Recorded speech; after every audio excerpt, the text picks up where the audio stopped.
We have to redesign high schools so that they will meet the needs that we have today and the aspirations that we have for our students.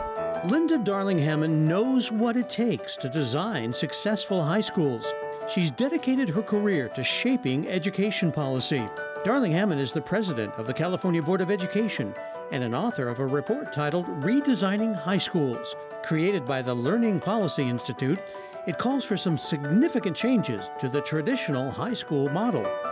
100 years ago, we were designing schools for compulsory education and mass education, and the factory model was the big thing of the time. Henry Ford had just created the assembly line, and that was the design for the high school. It was conceptualized as a way that you put kids on an assembly line. They would go to a different stop on the assembly line, every 45 minutes and get stamped with a lesson by the teacher.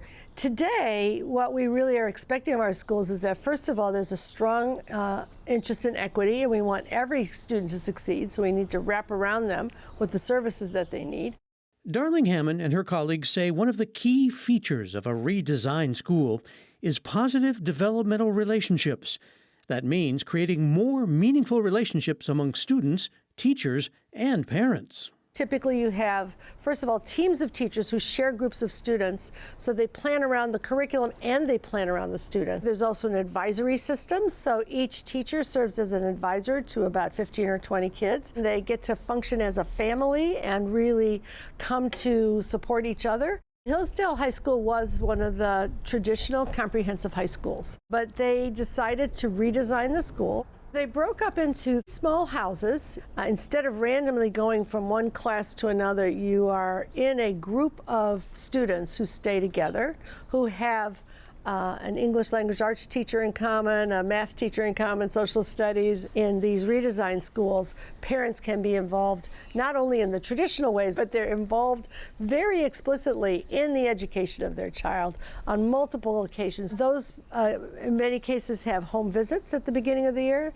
They'll often have a positive set of phone calls home to meet with the parents. The parent is actually asked, what do you know about your child, and what do they care about, what do they need, or what are the things we need to know to support them well. It's from a positive perspective in that it's about serving the needs of the student rather than calling home when the kid gets in trouble. Another thing they say makes redesigned high school successful, a focus on a deeper learning curriculum. Most kids need a curriculum where they're going to have to be able to problem solve on their own. They're going to have to self-manage. In these schools, you typically see a lot of project-based learning. So you might read in your history textbook about a bunch of historical facts, and you might know the dates, and you might know that they happened. But if you're in a class that's focusing on deeper learning, teams of students might need to research, figure out why they happened, what was going on, how did that work, and then actually enact it for their classmates, write about it and explain it to their classmates. What is going on in the world today? Where are we seeing the same kinds of forces at play? And look for the deeper roots of it. Darling-Hammond says deeper learning curriculums can also be found at schools that offer college or career pathways. In California, we've been fortunate to have an initiative called Linked Learning to expand pathways that represent different careers. They are also industry connected.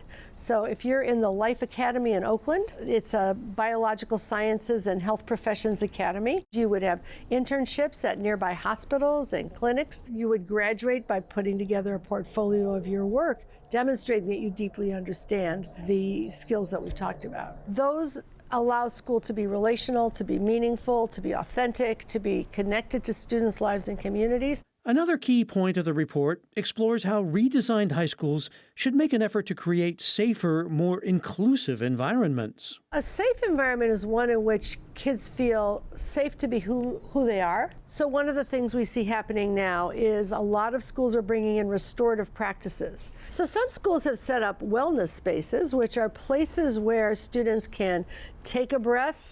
If they're anxious, if something has happened that really gets them upset, what we see is not only gains in attendance and achievement for students, but also better mental health. Kids have less stress, less anxiety, and more welfare as a whole. Darling-Hammond says successful education is a two-way street.